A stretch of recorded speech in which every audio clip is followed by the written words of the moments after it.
भारत के सबसे मशहूर पैरानॉर्मल इन्वेस्टिगेटर गौरव तिवारी अपनी बालकनी में बैठे अखबार पढ़ रहे थे। आमतौर पर खबरें उनके लिए सिर्फ जानकारी होती थी, लेकिन आज एक हेडलाइन ने उनकी नजर पकड़ ली। मुंबई के हॉकिंस हॉस्टल में युवक पर भूतों का बेरहम हमला, गर्दन और पीठ पर मिले जानवरों जैसे खरोंच के निशान। इंटरेस्टिंग। मुंबई का हॉकिंस हॉस्टल। गौरव ने तुरंत अपना फोन निकालकर हॉकिंस हॉस्टल का फोन नंबर इंटरनेट से निकाला और डायल किया। हेलो, मैं गौरव तिवारी। क्या मेरी बात हॉस्टल के वार्डन के साथ हो सकती है? गौरव ने फोन पर बात करके उसने बैग पैक की और बिना वक्त गवाए उसने अगली ही फ्लाइट पकड़ी और शाम होते होते वो मुंबई की उस हॉस्टल में पहुंचे। हॉस्टल के गलियारे में अंधेरा था। वहां उनकी मुलाकात हॉस्टल के वार्डन गणपत काका से हुई, एक डरपोक बूढ़ा आदमी जिसकी आंखों में खौफ साफ दिख रहा था। साहब, आप दिल्ली से आए हैं? मैंने कहा था फोन पर मत आइए। वो कमरा नंबर 306 वो शापित है साहब। काका, जानोगे नहीं तो मानोगे कैसे? और शापित कुछ नहीं होता, नेगेटिव एनर्जी होती है जिसे साफ किया जा सकता है। मुझे उस कमरे की चाबी दीजिए। चाबी? साहब, मैं फिर से आपको कह रहा हूं, प्लीज वहां मत जाइए। पिछले हादसे के बाद एक तांत्रिक में आकर दरवाजा अभिमंत्रित धागे से बंद कर दिया है। उसने कहा था जो भी ये धागा तोड़ेगा उसकी जान नहीं बचेगी। मैं हाथ जोड़ता हूं साहब, वापस चले जाइए। काका, मैं यहां सच जानने आया हूं। अगर वो चीज इतनी खतरनाक है तो उसे रोकना जरूरी है। क्या आप चाहते हैं कि ऐसी घटना दूसरे बच्चों के साथ भी हो? नहीं ना? तो चलिए मेरे साथ और दिखाओ मुझे वो कमरा। गणपत काका गौरव को उस कमरे की ओर लेकर गए। तीसरी मंजिल, कमरा नंबर 306। दरवाजे पर लाल रंग का एक मोटा धागा बंधा था जिस पर सिंदूर और नींबू मिर्च लटके थे। गौरव ने दरवाजा खोला। गणपत काका वहां से निकल गए। कमरे में अजीब सी सड़न और सीलन की बदबू थी। गौरव ने अपनी फ्लैशलाइट जलाई। कमरा बिखरा पड़ा था, टूटी हुई कुर्सी, फटी हुई किताबें। गौरव ने ईएमएफ मीटर और इंफ्रारेड कैमरा ऑन किया और रिकॉर्डर का बटन दबाते हुए कहा, मेरा नाम गौरव तिवारी है। क्या यहाँ कोई है जो मुझसे बात करना चाहता है? कुछ देर तक सब कुछ एकदम शांत था। गौरव कमरे का मुआयना कर रहा था। तभी उसकी नजर कमरे में लगी एक आईने पर गई जो धूल मिट्टी से भरा हुआ था। उसने आईना अपने रुमाल से साफ किया। तभी लाइट्स फ्लक्चुएट होना शुरू हुई और उस आईने में उसे एक परछाई नजर आई। गौरव उस परछाई को ध्यान से देख ही रहा था कि अचानक दरवाजे पर किसी ने जोर से दस्तक दी।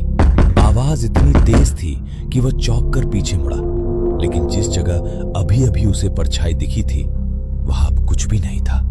दरवाजे पर लगातार ठक ठक हो रही थी। वो दरवाजा खोलने के लिए आगे बढ़ा ही था कि उसकी नजर कमरे के कोने में रखे एक पौधे पर पड़ी। उसने कुछ क्षण उस पौधे को गौर से देखा, जैसे कोई बात समझने की कोशिश कर रहा हो। फिर दरवाजा खोल दिया। बाहर एक हवलदार खड़ा था। तुझे अंदर आने की इजाजत किसने दी? हवलदार ने कड़क आवाज में कहा। चल निकल यहाँ से, बड़ा आया भूत भगाने वाला। साहब, बस 5 मिनट दे दीजिए, मैं साबित कर दूंगा कि यहाँ सच में कोई है। लेकिन हवलदार ने उसकी एक न सुनी और उसे हॉस्टल से बाहर कर दिया। 2 दिन बाद भी उस परछाई का ख्याल गौरव के मन से नहीं निकला। उसने तय किया कि वो फिर हॉस्टल जाएगा। इस बार उसने वार्डन गणपत काका से बात की। काका, प्लीज इतना बताइए कि इस कमरे में जो घटना हुई है, क्या ऐसा पहले भी कभी हुआ है या ये पहली बार है? गणपत काका ने सिर हिलाते हुए कहा, नहीं बेटा, पहली बार ही हुआ है। मैं यहाँ 20 साल से काम कर रहा हूँ, लेकिन इतने सालों में ऐसा हादसा कभी नहीं देखा। गौरव कुछ पल चुप रहा, फिर बोला, ठीक है काका, अब बस इतना बता दीजिए कि जिस लड़के पर हमला हुआ था वो अभी कहाँ है? गणपत काका ने उसे बताया कि वो लड़का अस्पताल में भर्ती है। ये सुनते ही गौरव बिना देर किए सीधे अस्पताल की ओर निकल पड़ा। वहां पहुंचकर वो उस लड़के से मिलने गया। हेलो, मेरा नाम गौरव तिवारी है। गौरव ने मुस्कुराते हुए अपना हाथ आगे बढ़ाया। बेड पर लेटे ईशान ने उसका हाथ थाम लिया। वो गौरव के बारे में पहले से पढ़ चुका था, एक मशहूर पैरानॉर्मल इन्वेस्टिगेटर जिसने कई अजीब मामलों की सच्चाई सामने लाई थी। इसलिए उसके मन में हल्की सी उम्मीद भी जाग उठी। गौरव ने कुर्सी खींचकर ईशान के पास बैठते हुए कहा, ईशान, उस दिन तुम्हारे साथ जो हुआ था मुझे सब कुछ विस्तार से बताओ। शायद तभी मैं इस रहस्य को सुलझा पाऊं। ईशान ने गहरी सांस ली और हकीकत बताना शुरू किया। भाई, मैं उस कमरे में पिछले 6 महीने से रह रहा हूँ। कभी भी मुझे वहां कुछ अजीब महसूस नहीं हुआ, लेकिन उस दिन मैं अपनी गर्लफ्रेंड से वीडियो कॉल पर बात कर रहा था। हम दोनों आराम से बात कर रहे थे, हंस रहे थे। तभी अचानक वो बार बार स्क्रीन की तरफ देखते हुए घबराने लगी।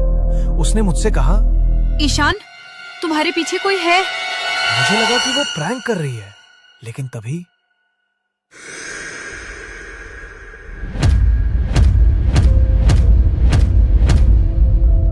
अच्छा हुआ कि उस दिन रोहिणी वीडियो कॉल पर थी, वरना मेरी बात पर कोई यकीन ही नहीं करता। ईशान की बात सुनकर गौरव कुछ क्षण सोच में पड़ गया। फिर उसने गंभीर स्वर में पूछा, उस घटना से पहले तुम कहाँ थे? क्या किया था? कहाँ गए थे?